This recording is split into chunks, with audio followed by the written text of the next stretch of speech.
Bonjour. Bonjour. Donc, nous sommes Hervé et Jérôme. Hervé, je te laisse te présenter Oui. rapidement. Donc Hervé, moi je suis directeur technique chez Alterway. Alterway, c'est un opérateur 100% open source. On ne fait que de l'open source et notamment on fait aussi on a une offre d'hébergement autour de Docker. Donc c'est parfait pour vous parler de tout ça aujourd'hui. Et donc moi, Jérôme Petazzoni, je suis basé à San Francisco dans le QG de Docker. Et j'ai énormément de chance parce que ça fait quasiment 5 ans que je suis avec Docker, depuis l'époque où ça s'appelait .cloud. Donc quand il y a des recruteurs un petit peu distraits qui envoient des offres pour on cherche quelqu'un qui a 5 ans d'expérience Docker alors que le projet a que 2 ans, je peux quand même dire c'est bon, c'est pratique. Alors, le plan pour aujourd'hui, donc déjà, pourquoi est-ce que le stockage et le réseau dans Docker, c'est important? Pourquoi est-ce que c'est un enjeu intéressant? Ensuite, on a décidé d'aborder ça en présentant les différences entre VM et container pour voir comment est-ce qu'on peut partir de ce qui existe avec les VM et voir, OK, qu'est-ce qu'il faut rajouter avec les containers pour que ça marche. Et puis ensuite, de manière assez banale, on va voir le stockage, puis le réseau. Voilà. Le plan n'est pas très original. Alors, Donc, ouais. moi, je vais m'occuper juste de l'aspect démo et vérifier en fait que Jérôme ne nous raconte pas des bêtises. Exactement, il va prouver toutes les bêtises que je vais raconter avec des démos. Alors d'abord, pourquoi est-ce que le stockage et le réseau avec Docker et les containers, c'est important? C'est parce qu'il y a des choses qui sont relativement faciles à virtualiser. Je mets des guillemets autour de facile, mais virtualiser du CPU, virtualiser de la mémoire, ça va. On sait faire depuis assez longtemps et ça coûte pas trop cher. C'est-à-dire que je peux prendre une machine, je peux faire tourner plusieurs VM dessus, je peux les arrêter quand je veux. Quand je veux voler, entre guillemets, de la mémoire ou du CPU, c'est relativement facile. Voler du CPU, c'est quasiment instantané. En quelques nanosecondes, je peux interrompre mon processeur, lui dire tu mets tout de côté, on passe à un autre process, ça va très vite. Alors que, par exemple, virtualiser du stockage, ça devient plus compliqué. Parce que mon stockage, il est quelque part, il est attaché à une machine physique, et donc déplacer du stockage, ça prend du temps, parce qu'il y a plein d'octets à copier, et que d'un seul coup, notre système devient un système distribué. C'est-à-dire que j'ai plus seulement une machine quelque part avec quelques VM ou quelques containers qui tournent dessus, mais j'ai tout un tas de machines. Il y en a qui sont des nœuds de calcul, il y en a qui sont des nœuds de stockage. J'ai un système distribué. Les systèmes distribués, c'est compliqué. Si vous n'y croyez pas, en fait, je vous conseille d'aller lire une série de blog posts qui s'appelle Call Me Maybe, de quelqu'un qui s'appelle Kyle Kingsbury et qui prend tous les systèmes distribués de la planète, les uns après les autres, et qui les casse en deux en montrant en fait que ça marche pas et qu'on est foutu. Et c'est très très très instructif. Alors, d'abord, quelques petites différences entre les VM et les containers. Donc, il va y avoir des choses un peu évidentes. Une VM, c'est quelque chose qui essaye de ressembler à une machine, justement. C'est pour ça qu'on appelle ça une machine virtuelle. Donc, une VM, ça boot. Ensuite, il y a un noyau dedans. Il y a des drivers. Il y a quelque chose qui prétend être une carte réseau, quelque chose qui prétend être un contrôleur disque, etc., etc., etc. Une VM, on peut se connecter dedans exactement comme on fait avec un serveur physique, puisque les VM, au départ, ont été faites comme ça pour consolider, pour être vraiment identiques à des machines physiques en tout point. Il faut vraiment s'y prendre de bonne heure pour arriver à voir les différences avec des machines physiques. En tout cas, c'est le cahier des charges. Ensuite, si jamais on compare avec un container, lui, il n'essaye pas de ressembler à une VM. Alors, on peut, si on veut, on peut faire tourner des petits VPS, on peut faire des choses qui ressemblent à des VM dans des containers, mais on s'est rendu compte, après quelques années, à l'époque où c'était .cloud, que c'était une mauvaise idée. C'est chouette d'avoir des containers qui ressemblent à des VM, parce que ça fait des VM qui sont vraiment pas chers. On peut en mettre plusieurs centaines par VM, mais c'est vraiment pas le but du jeu. Le but d'un container, c'est juste de faire tourner des process. Donc c'est des process ordinaires qui tournent sur un noyau, et on n'est pas en train de faire croire qu'il y a une carte réseau qui répond à des interruptions sur un bus PCI ou je sais pas quoi.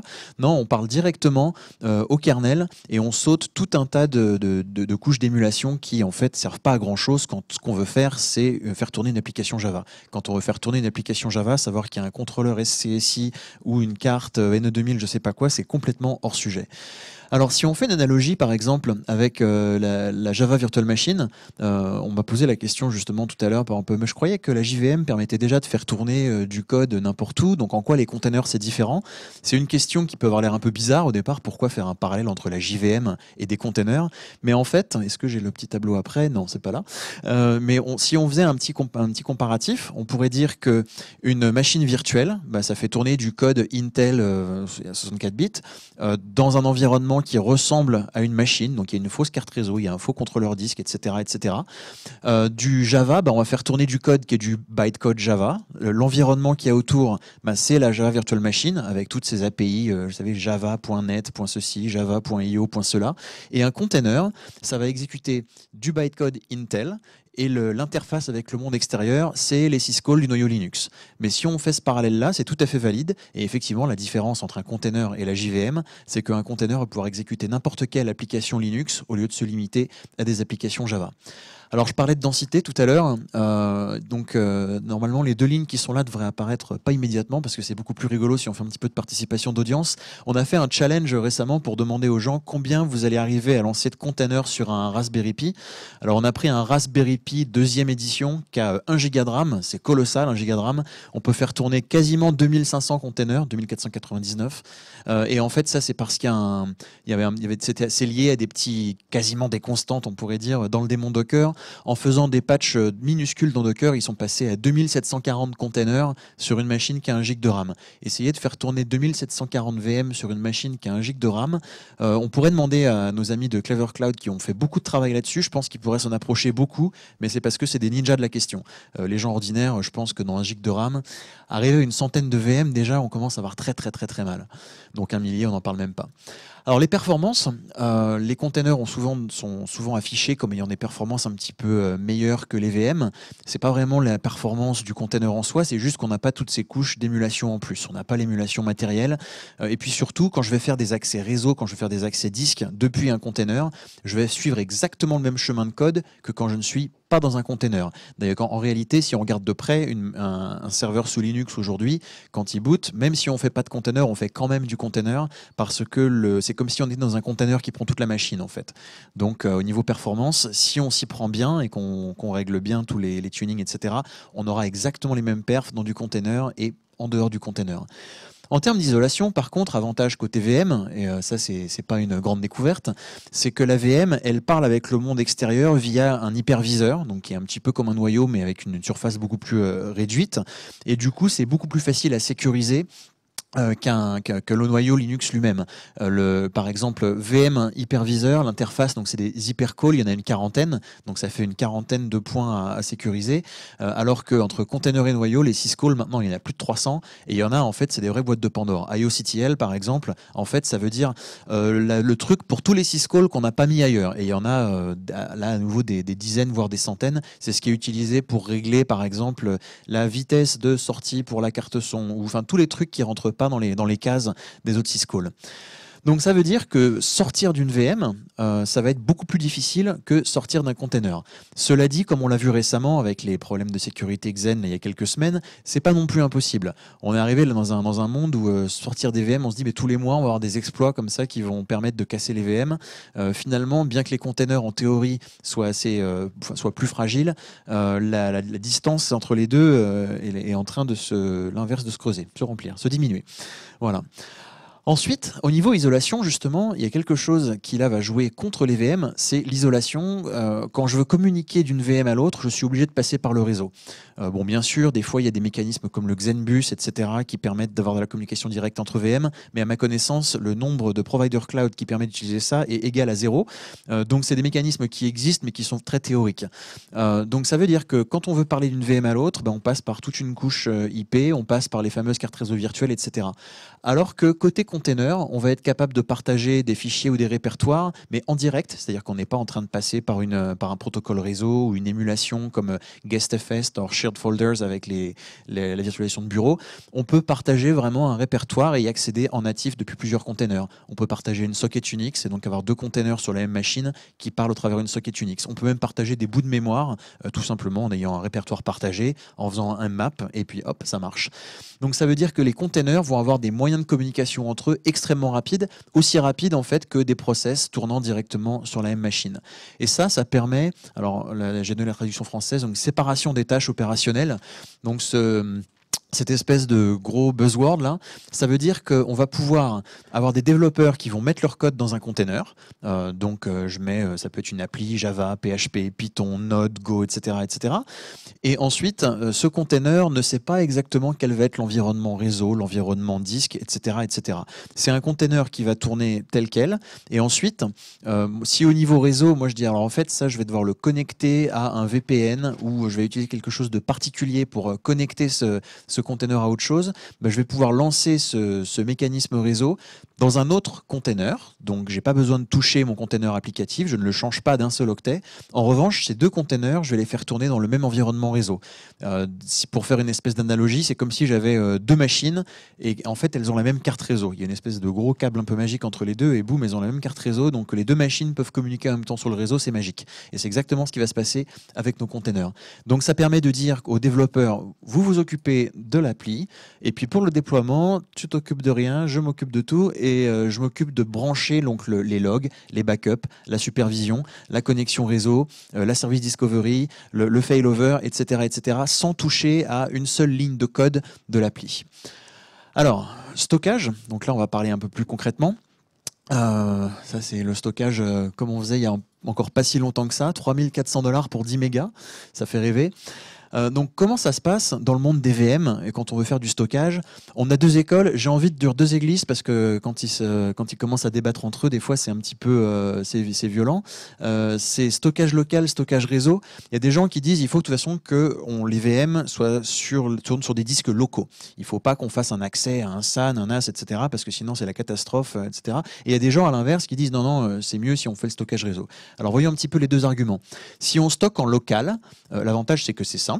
Il n'y a pas de couche supplémentaire, donc on n'est jamais déconnecté du stockage, sauf si le stockage a un problème ou sauf si la machine elle-même a un problème, mais là de toute façon ça on peut rien éviter. Les performances sont assez faciles à maîtriser parce que j'accède à mes disques en local, donc il n'y a personne d'autre qui est en train d'y accéder en même temps que moi. On ne rajoute pas d'autres points un point d'échec, je sais pas comment on appelle ça en français, un point de défaillance, merci, autre que l'hyperviseur lui-même. L'inconvénient, c'est que quand on veut migrer, on a le problème que j'évoquais tout à l'heure, c'est qu'une VM, c'est beaucoup d'octets, et il faut copier ces octets d'un endroit à l'autre, et ça prend du temps. Si on fait du stockage réseau, donc j'ai mis une petite liste non exhaustive, donc on prend un SAN ou un NAS, on prend Ceph, Gluster, ou si on est sur du cloud, des choses comme EBS, EFS ou l'équivalent chez les autres fournisseurs. L'avantage cette fois-ci, c'est que les migrations sont faciles, parce que j'ai un hyperviseur ici, un autre là, le stockage en fait il est quelque part ailleurs, donc pour migrer une VM d'un endroit à un autre, c'est relativement facile. J'ai pas besoin de déplacer les données, je déplace juste le point d'accès aux données. En revanche, mon unité de stockage, ça devient un SPOF. Et pour le coup, c'est un SPOF assez important parce que quand cette unité de stockage disparaît, je perds toute une brouette de VM qui était dessus. Et souvent, les gens qui déploient ça, ils ont des bonnes grosses unités de stockage qui sont faites pour tenir bien. Par contre, quand il y en a une qui tombe, le nombre de VM qu'on perd, ça a facilement 100, 1000, voire davantage de VM. Donc, il faut vraiment faire attention au stockage. Le réseau peut devenir un problème, à la fois en termes de goulette d'étranglement, parce que maintenant, en plus de s'occuper de combien de trafic réseau je fais avec ma VM, il faut aussi que je regarde les I/O. Donc plus je fais d'I/O et plus je bouffe sur ma connexion réseau. Donc ça veut dire que des connexions réseau rapides deviennent de plus en plus importantes. Et puis c'est aussi un problème en termes de disponibilité, c'est-à-dire que le réseau doit en plus être extrêmement fiable, sinon ma VM s'arrête de fonctionner comme si je vais débrancher le disque dur, puisque en pratique j'ai débranché le disque dur. Deux petites remarques. Brian Cantrill, qui est quelqu'un qui bosse chez Joyent. Joyent, c'est un petit peu les héritiers spirituels de Sun, donc c'est eux qui ont repris la version open source de Solaris qui s'appelle maintenant Illumos pour ceux qui connaissent pas, et ils opèrent un cloud qui est plutôt pas mal. Et donc je traduis, donc le stockage réseau, c'est l'incarnation d'un énorme problème d'architecture quand on opère un cloud, la tension entre l'économie d'échelle et la surconsolidation du risque. C'est-à-dire que les gens se disent je vais faire des économies en mettant mon stockage en réseau, et en fait en faisant ça on met tous les œufs dans le même panier, et du coup quand il y a un problème, on a plein de machines qui tombent. Et puis il y a un blog post qui s'appelle Satapocalypse qui décrit un problème comme ça, une défaillance en cascade qui s'est produite et qui a eu des conséquences désastreuses. Et quand on lit ça, il faut quand même juste admettre que les gens qui avaient monté l'infrastructure avaient fait les choses quand même relativement correctement, mais simplement quand il y a une défaillance en cascade comme ça, on n'y peut rien, et puis c'est des heures, voire des jours de downtime, des pertes de données, etc. etc. C'est ce qui s'est passé aussi il y a quelques années, avril 2000 11 ou 12, je ne sais même plus, le Skynet, entre guillemets, chez Amazon, quand il y a eu comme ça 3 jours où quasiment tout Amazon était dans les fraises parce que EBS était en rade. Donc c'est quand même un gros risque, le stockage réseau. Alors dans le monde des containers, on retrouve un peu la même dichotomie parce que les données doivent bien être quelque part, hein, mais c'est pas parce qu'on est dans un container que d'un seul coup les problèmes s'évaporent. Donc la question pour les containers, c'est est-ce que je vais plutôt préférer du stockage local ou du stockage réseau? La réponse en fait, c'est qu'on va pouvoir utiliser les deux et les containers vont nous donner un moyen de plus facilement utiliser les deux afin de prendre le meilleur des deux mondes à chaque fois que ce sera nécessaire. Donc par exemple, il y a des choses qu'il n'est pas nécessaire, voire inutile, de mettre sur le réseau. Le système d'exploitation, puisque dans le cas de Docker, le système d'exploitation, donc c'est le Docker host, donc c'est juste une distrib Linux extrêmement basique avec le Docker Engine. Donc ça, c'est quelque chose qui peut être en local, ça peut même booter, être en RAM et on n'en parle plus. Un petit peu comme un hyperviseur. Maintenant, au début de la virtualisation, les gens avaient encore des hyperviseurs un petit peu lourds avec plein de choses dedans. Aujourd'hui, la plupart des gens qui font de la virtualisation en masse, ils ont des hyperviseurs extrêmement légers. Ça boot sur une petite carte flash ou via un volume réseau vraiment tout petit, on met tout en mémoire et comme ça après on ne dépend de plus rien.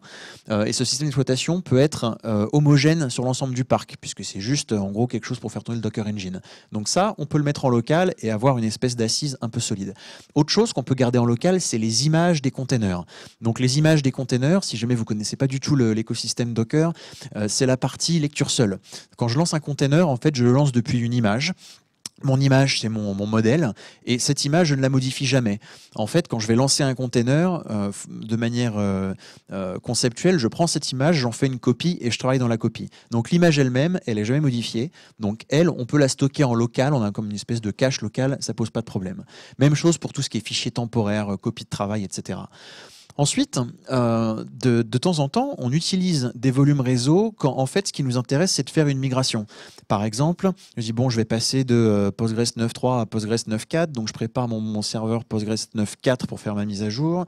J'ai le 9.3 qui est à côté. Ce que je veux faire en fait, c'est arrêter Postgres 9.3, prendre le volume, le mettre sur le Postgres 9.4, démarrer, vérifier que ça marche. Donc on peut être amené à utiliser du stockage réseau pour ça.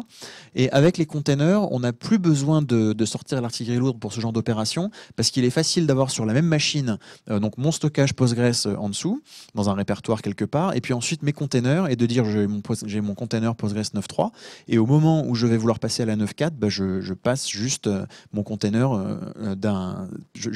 plutôt mon stockage qui est en dessous, je l'attache à un autre container, et c'est du stockage local, donc on n'est pas en train de faire une opération, genre je m'attache à un SAN ou à un EBS, etc. etc.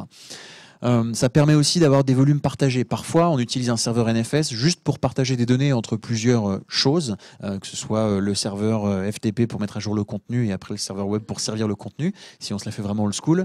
Bah ça, en fait, avec les containers, c'est plus vraiment nécessaire d'avoir un volume réseau pour ça parce que nos containers peuvent partager un répertoire local à la machine.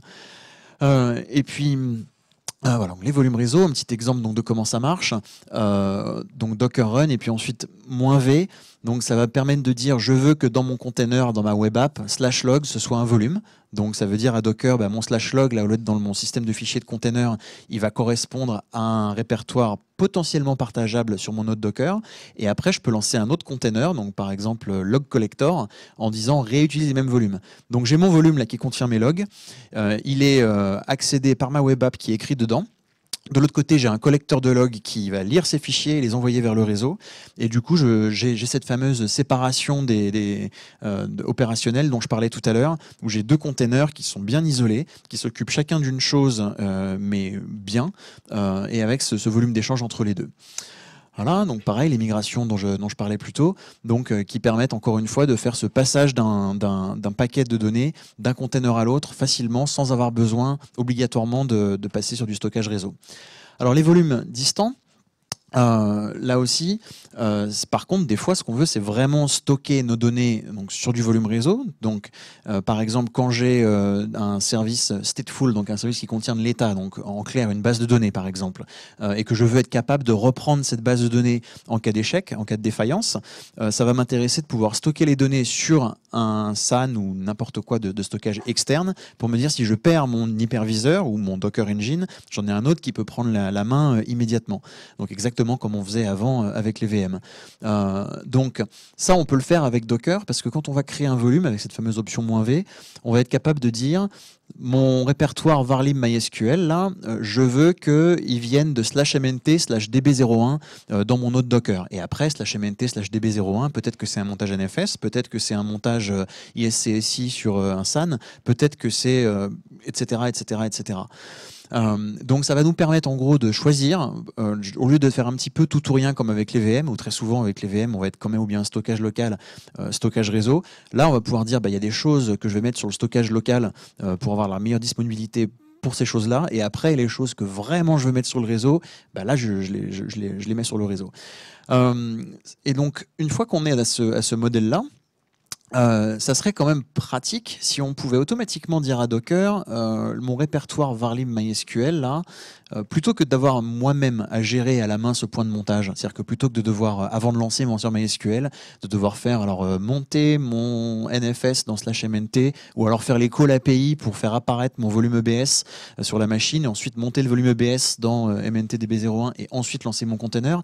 Ça serait chouette si, juste en faisant une petite commande comme ça, en faisant docker run -v db01 varlib MySQL, si Docker pouvait dire, alors ok, mettons que je suis sur Amazon, je vais faire une requête dans mes volumes EBS disponibles, j'en ai un qui s'appelle db01, donc je vais m'y attacher, je vais le monter automatiquement à cet endroit-là. Et c'est exactement le principe des volume drivers qui ont été introduits progressivement depuis la version 1.7 de Docker et qui sont maintenant disponibles dans la 1.9 qu'on a sorti il y a 2 semaines. Donc ça permet de dire je veux utiliser un volume, donc voilà le nom du volume, et le plugin en fait va recevoir une requête disant quelqu'un a besoin d'utiliser le volume db01 ou ici gfs2/nfs volume, merci de mettre à disposition ce volume dans tel répertoire. Et donc le plugin reçoit cette requête, il fait le boulot, il fait ce qu'il faut, alors que ce soit aller monter un volume EBS, un volume NFS, aller chercher les données quelque part. Enfin, là vraiment, on peut faire vraiment tout ce qu'on veut, et ça permet donc pour l'utilisateur Docker de ne pas avoir à se préoccuper du stockage en dessous. Alors attention, là je remets bien l'emphase, ça ne veut pas dire que les problèmes sont résolus comme par magie, ça veut dire qu'on arrive à avoir une bonne ligne de démarcation entre d'un côté les gens qui montent la plateforme et qui configurent ces fameux plugins, le stockage, etc. Et après les utilisateurs, eux ils vont utiliser une commande comme ça pour dire va chercher le volume ABCD, et ce volume ABCD va être récupéré en suivant les règles définies par l'équipe opérationnelle qui est à côté. C'est-à-dire que le jour où l'équipe opérationnelle décide de passer de NFS à Ceph ou de tel cloud à tel autre, etc., ils changent leur configuration de leur côté, mais pour les utilisateurs, on révolutionne pas tout, quoi. On garde la même interface. Donc démo, voilà, demo time. Juste, on va poser un petit peu la démo en fait. Donc j'ai provisionné 3 machines, donc une, on verra 2 pour faire nos tests réseau, nos tests de stockage et tout ça, et une, on verra un petit peu plus tard à quoi elle nous sert.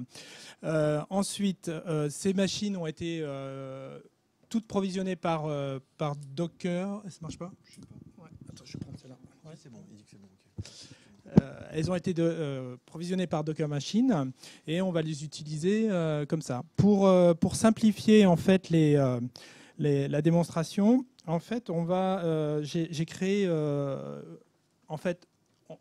On peut s'adresser soit de manière globale à Docker avec les swarms, et on peut aussi s'adresser de manière unitaire aux machines pour pouvoir les piloter. Donc moi, je vais tout piloter à partir de mon Mac, d'accord, et mes serveurs qui sont là sur VirtualBox, mais qui pourraient être dans le cloud ou en data center quelque part. Donc en fait, j'ai créé des petits alias. D1, en fait, je m'adresse au Docker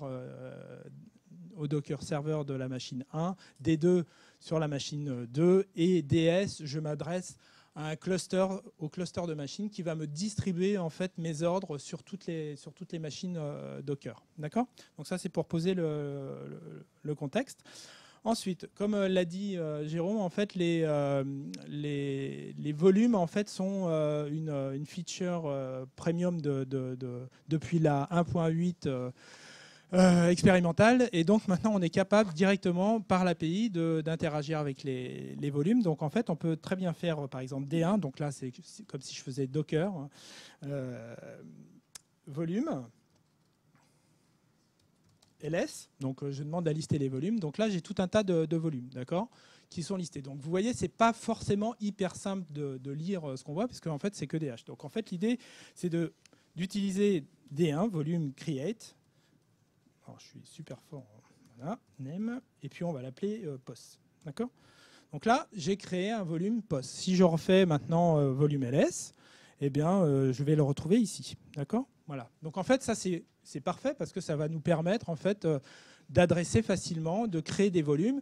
Alors imaginez là, par défaut, quand je fais Docker volume create quelque chose, en fait, ça me le crée localement sur le serveur Docker. D'accord. Si j'avais au moment de la création, j'avais mis driver égale NFS, comme ça m'aurait fait un lien entre mon serveur NFS qui maintient en fait le file system et ce Docker, ce volume Docker. Donc après, je vais pouvoir utiliser en fait ce driver. Alors comment je l'utilise? Tout simplement comme ça. Donc, comme l'a montré Jérôme. Donc là, en fait, je vais démarrer un conteneur sur la machine 1 qui va utiliser le volume POS et qui va démarrer un Ubuntu. D'accord. Donc là, je suis dans mon conteneur. Je peux aller dans /app parce que j'ai été monté là. Et puis dedans, bon, pour l'instant, j'ai rien. Donc je vais faire un vi toto. Comme ça, et je mets ici POS. OK. D'accord. Donc là, je suis toujours dans mon conteneur. Je vais faire exactement la même commande. D'accord. Ici, donc, je démarre un deuxième conteneur. Je peux lui mettre un autre nom. D'accord. Voilà. Donc là, on voit bien qu'il y a des ID qui sont différents. Donc si je vais dans /app, notez que si j'avais monté ça dans /tartampion, en fait, j'aurais pu faire un cd /tartampion et je retrouverais ici mon point de montage. On est comme si on était dans l'Unix et j'ai mon fichier Toto. Donc en fait, là, je vais modifier Toto. D'accord, je vais faire comme ça. Voilà. Donc si je reviens ici, c'est bon. D'accord. Alors, là où il faut faire attention, si je sors de mon conteneur ici, d'accord, j'ai toujours une prise sur mon volume actuellement. Donc, c'est-à-dire que si je fais un volume ls, je vais toujours voir POS. D'accord. Par contre, si je sors de ce conteneur, en fait, je vais perdre mon volume. D'accord. Complètement. Parce que j'ai demandé, en fait, ici, dans le lancement du conteneur, un RM. C'est-à-dire que en gros, quand je lance mon compteur, il s'exécute et une fois qu'il s'est exécuté, en fait, il se supprime parce qu'autrement, on garde une empreinte en fait sur le file system du conteneur complet. D'accord. Donc là, ce qui serait intéressant, c'est de pouvoir monter un volume, d'accord, à partir d'un serveur NFS, d'accord. Et alors comment faire ça? Donc déjà, il faut préparer en fait dans le système un volume NFS. Donc là, moi, ce que j'ai fait sur mes serveurs Docker, en fait, j'ai installé un petit cluster-fs pour pouvoir interagir là-dessus. Cluster. Ah oui, sudo. Cluster. Info. Voilà. Donc en fait, sur ce serveur cluster, en fait, j'ai deux briques. En gros, j'ai un file system qui est exporté, qui s'appelle nfs/brick. Et dedans, en fait, je propage en fait ce file system sur deux machines, GFS1 et GFS2, qui sont en fait mes deux serveurs de Docker, simplement, pour simplifier la démonstration. Donc une fois que j'ai fait ça, je vais en fait installer dans Docker en fait, un plugin qui s'appelle NetShare, mais il en existe tout un tas. Si on regarde, par exemple, vous avez par exemple NetShare, c'est celui que je vais utiliser. C'est un plugin qu'on installe dans Docker et qui va nous permettre en fait de faire des montages à travers différents protocoles qui peuvent être GlusterFS, NFS, EC2 et tout ça. Donc en fait, on a tout un tas de possibilités de le faire. Donc ce sont des projets qui sont sur GitHub. Vous avez des drivers qui sont complètement pour simplement gérer GlusterFS, et vous avez aussi des sociétés comme Rancher qui font des drivers spécifiques LVM ou Gluster ou voilà. Donc en fait, vous pouvez utiliser n'importe quel provider de volume réseau. Donc en fait, comment ça se traduit? Je vais juste vous montrer comment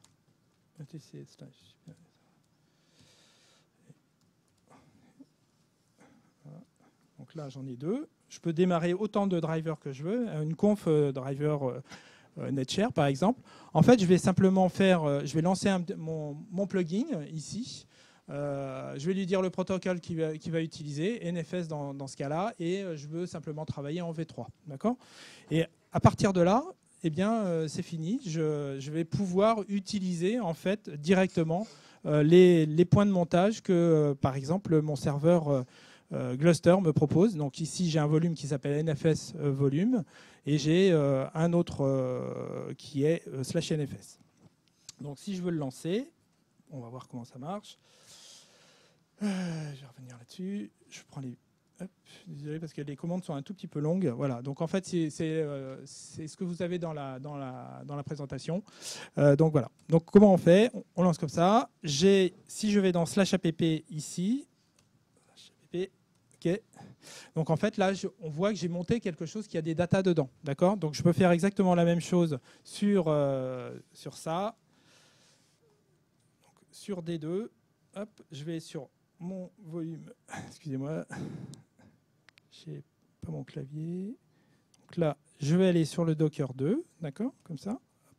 Et donc, si je vais dans /app, voilà. Donc là, en fait, j'ai monté à travers deux serveurs Docker des conteneurs qui montent un volume partagé sur le réseau. Donc en fait, là, j'ai gagné parce qu'en fait, ça veut dire quoi ?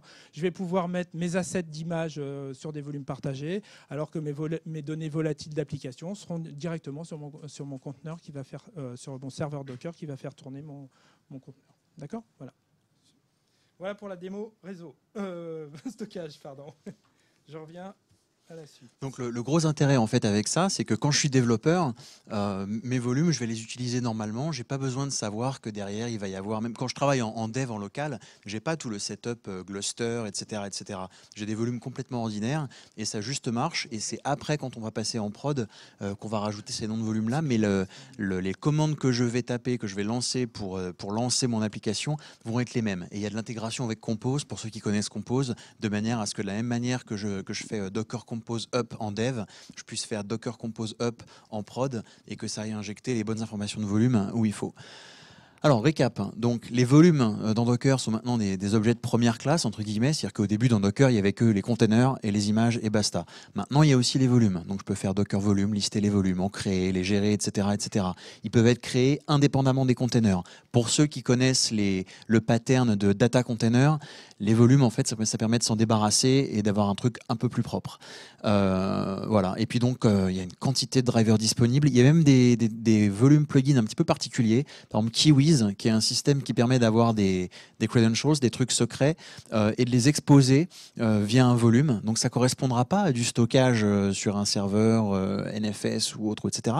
C'est quelque part, j'ai des données précieuses, des tokens d'API, des mots de passe, etc., qui sont, mettons, cryptés et qui vont être exposés dans un répertoire qui ressemble à un répertoire ordinaire et auquel mon application pourra accéder normalement comme des fichiers ordinaires. Alors le réseau, ceci n'est pas une baie à Telehouse 2, mais c'en est pas loin.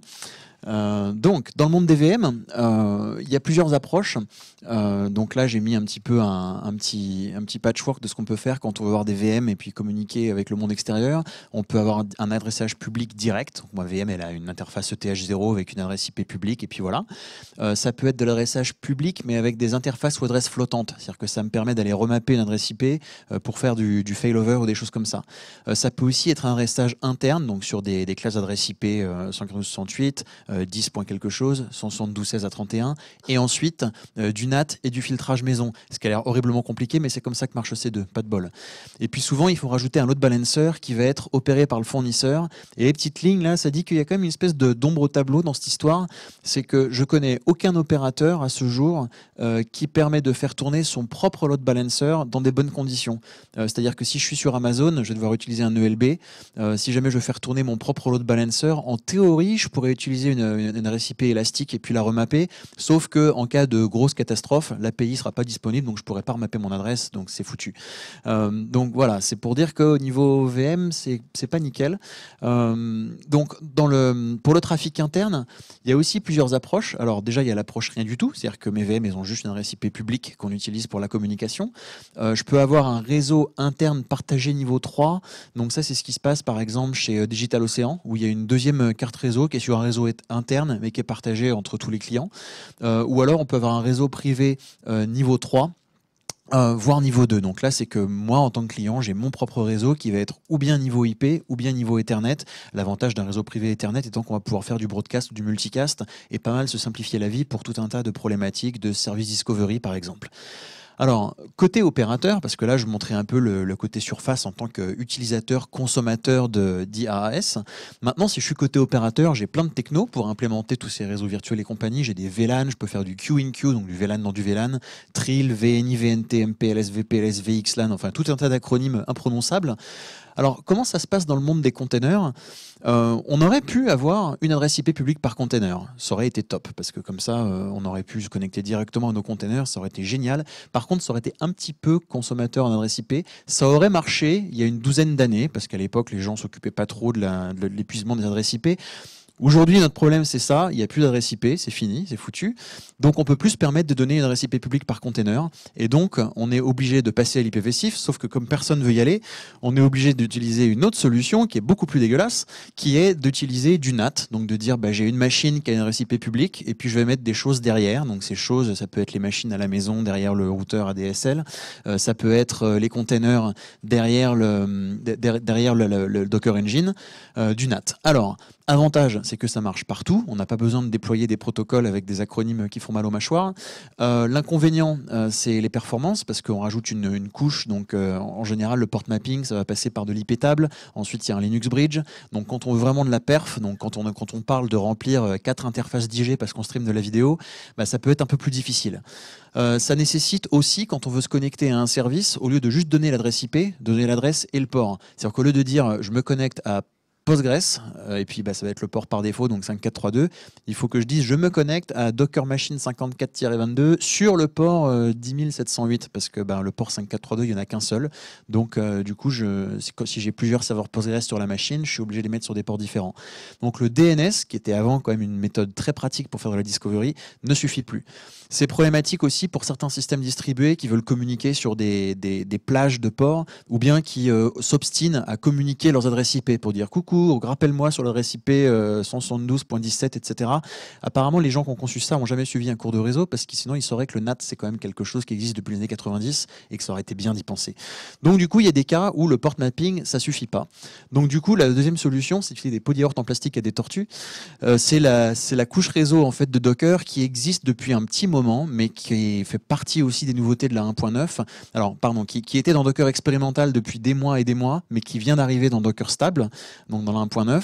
Donc l'idée est très simple, c'est qu'on a un concept de réseau. Donc un réseau, vous imaginez que c'est un switch virtuel un peu magique. Et puis ensuite, les containers, on va pouvoir les brancher sur ce switch comme ça. Et un container pourra être branché à plusieurs switches. Donc là, c'est mes différents réseaux. Et puis là, par exemple, j'ai un container qui est branché sur le réseau vert, un container sur le réseau bleu et un container qui est à la fois sur le réseau vert et le réseau bleu. Et donc du coup, dans ce container-là, j'aurai un ETH0 et un ETH1 concrètement. Alors, le Container Network Model, ces différents réseaux vont pouvoir être fournis par des plugins différents. Donc, on va avoir un réseau, les réseaux déjà qu'on avait avant, donc pour ceux qui connaissent déjà le bridge par défaut, et puis le moins net host, moins net container, etc. Tout ça, on le retrouve, ça n'a pas changé. Par contre, on peut créer des petits réseaux privés pour mettre ces containers dessus. Et ensuite, on peut dire, je vais mettre tel container sur tel réseau à part. Et ensuite, on peut déployer un overlay network, c'est-à-dire un réseau qui va s'étendre sur plusieurs machines, et on va pouvoir créer des réseaux qui s'étendent sur plusieurs machines, et ce de manière transparente. C'est-à-dire qu'en local, je vais pouvoir faire crée-moi le réseau bleu, le réseau vert, mets des containers dessus, donc sur la machine. Et ensuite, si jamais j'ai configuré le fameux overlay network, etc., je vais pouvoir créer le réseau bleu, le réseau vert ici, et quand je vais aller sur la machine qui est là, quand je vais regarder quels sont les réseaux disponibles, je vais voir le réseau bleu, le réseau vert, et quand je crée un container sur le réseau bleu ici et là, ils peuvent se pinguer comme s'ils étaient en local, et c'est relativement magique. Alors en dessous, il y a donc du VXLAN pour assurer le transport de ces réseaux.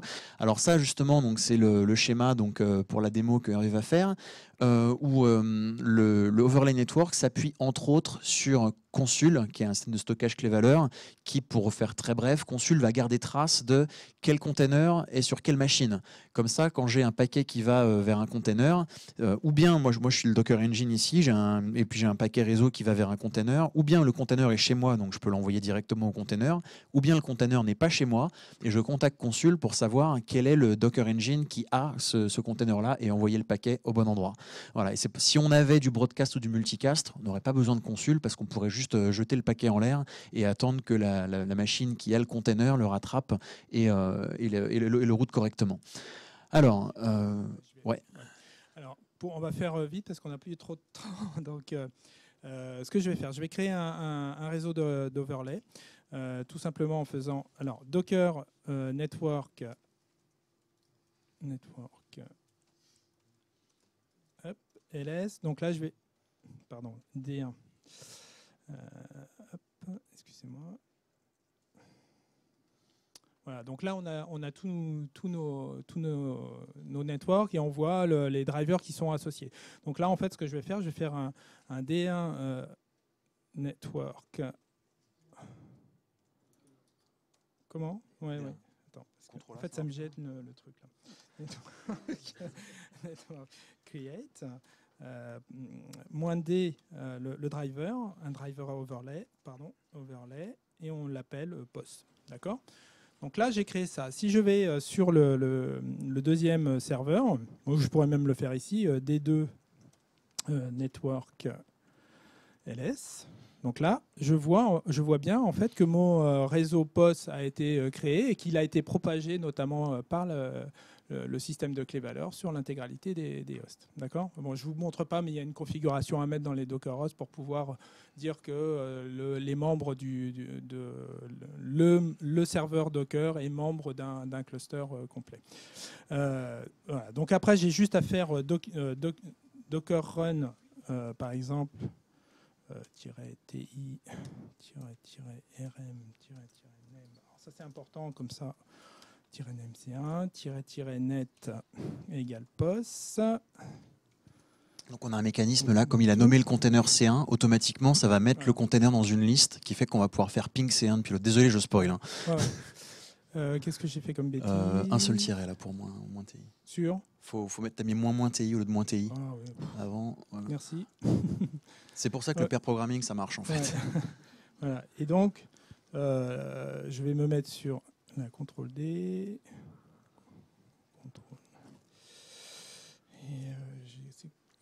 Pardon. Donc là, je vais bien faire. Là, si je mettais C1, si je laissais C1 même avec des deux, en fait, il me dirait que le conteneur existe déjà. D'accord. Donc là, je fais ça. Donc là, automatiquement, si je fais un cat /etc/host, qu'est-ce que je vais avoir? Je vais avoir en fait je vais avoir des informations qui sont passées de la registrie en fait basée sur Consul et en fait qui va me permettre d'alimenter ça. Donc à partir de ces deux, en fait, je vais pouvoir faire un ping C1, d'accord, un ping C1.pos sans problème, et de cette même manière, je pourrais le faire dans ce conteneur-là en faisant ping C2 comme ça.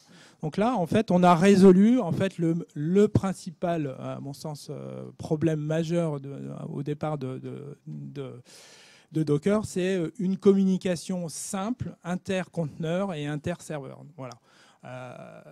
Ce qu'il faut savoir pour tous ceux qui sont là, c'est que le link qui nous permettait en local de faire des choses assez simples par voilà, va être deprecated. Donc en fait, maintenant c'est le Docker Network qui va s'imposer. Voilà. Ok. Voilà.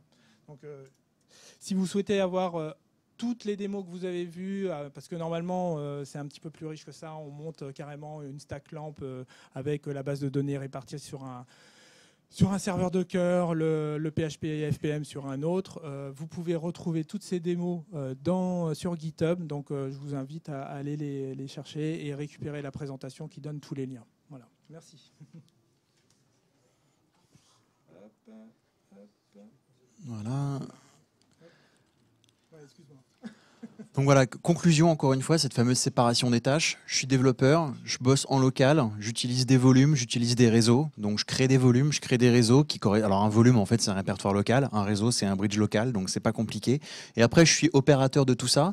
Je crée des volumes, je crée des réseaux, mais cette fois-ci, les volumes que je crée, c'est des vrais volumes au sens, ça existe sur un système de stockage éventuellement distribué, et mes réseaux existent au sens overlay, VXLAN, etc., etc. Donc, encore une fois, séparation des tâches. Merci beaucoup. Je crois qu'on est un peu out of time, donc pour les questions, peut-être qu'on voit après dans le hallway track, comme on dit. Voilà. Merci beaucoup.